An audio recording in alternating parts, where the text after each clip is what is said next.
Okay, so this is my distinction grade video for lifestyle improvement strategies for diet.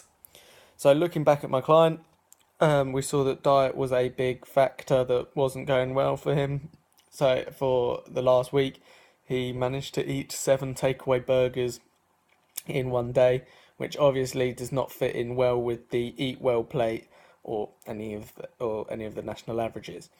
So one of the type of strategies that I would be interested in trying to get him on is a food preparation.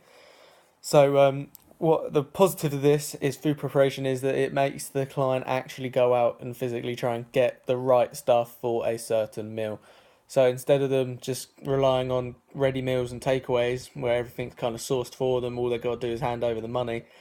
It means that they've got to go out, actually think about, well, what do I need for this shepherd's pie? I need carbohydrates in the form of the potatoes.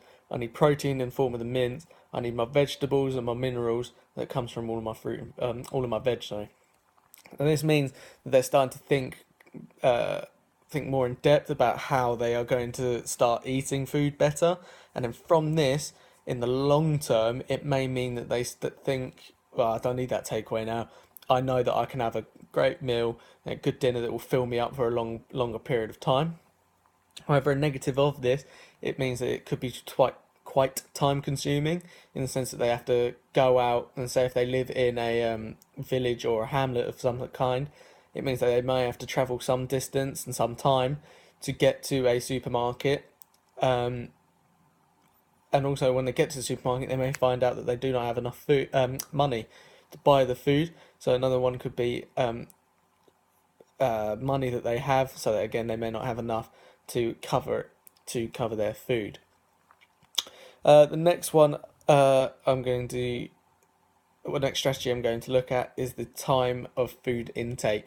So a positive when it comes to the timing of food intake is that again it makes you start to think about, oh, when should I be eating? So ideally everyone should be eating at breakfast, lunch and dinner.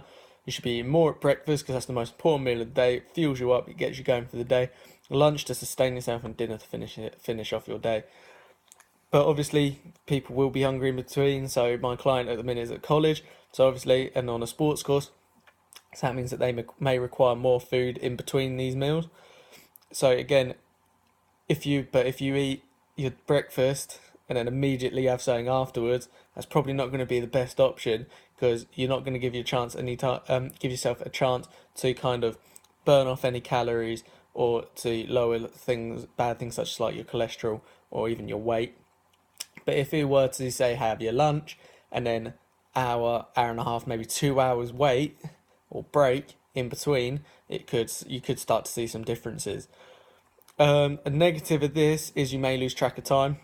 So if you're working in an office job, you could easily have a good breakfast, have an okay lunch, and a good dinner. But it's the lunch, for example, you could be working and you just completely forget. Oh, it's gone past 12 o'clock or 12:30 when I should be eating my lunch. So now you're kind of cramming all your meals together and you're just kind of stuffing your face, which again isn't good for one of our aims, which would be to ideally lose weight or to, yeah, for us to lose weight.